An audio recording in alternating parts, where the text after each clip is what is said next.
स्वर्गाधिपतींचं मन आज असं अस्वस्थ का आहे?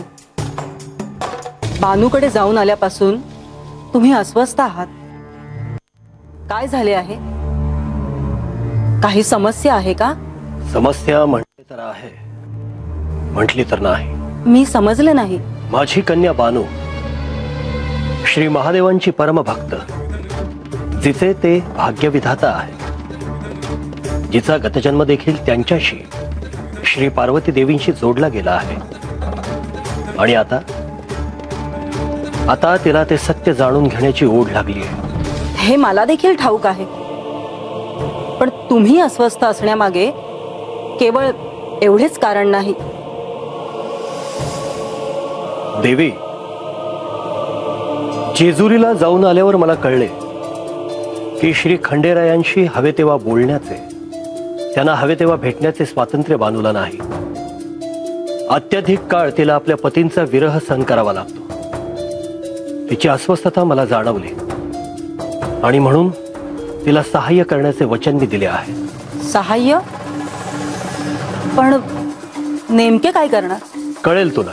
तुम्ही असे वचन दिलेत, श्री खंडेरायांना कळले तर आत्ताच चांगले झालेले संबंध बिघडतील. याचा विचार तुम्ही तिला वचन द्यायच्या आधी करायला हवा होतात, असे नाही का वाटत तुम्हाला? देवी, न्यायशास्त्राच्या चौकटीत जे बसेल तेवढेच सहाय्य मी करणार आहे. तुम्ही निश्चिंत असा.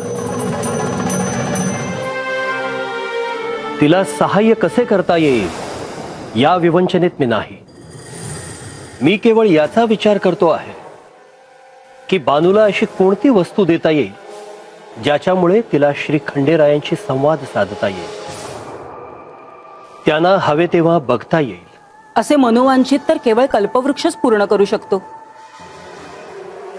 कल्पवृक्षाकडे मागणी केली तर सारं काही मिळेल.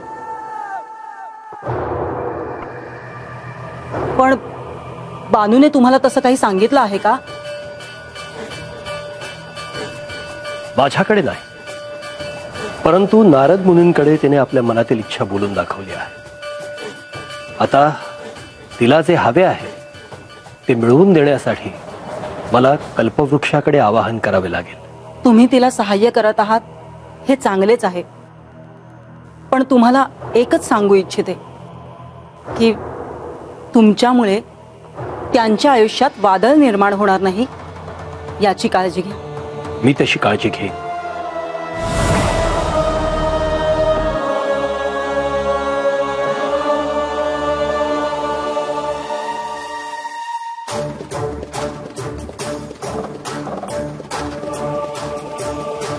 आजवर तुझ्या समोर आलेल्या प्रत्येकाच्या मनात जी काही इच्छा असेल ती तू पूर्ण केली आहेस.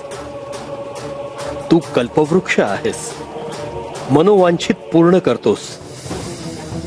आज मी माझ्या कन्येच्या मनातील इच्छा पूर्ण करण्यासाठी तुझ्यापाशी आलो आहे.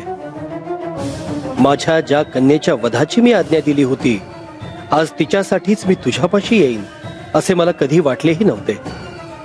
पण आज तिला माझ्या सहाय्याची आवश्यकता आहे. हे कल्पवृक्षा, माझ्या कन्येच्या मनात जी इच्छा आहे ती पूर्ण होईल अशी गोष्ट दे.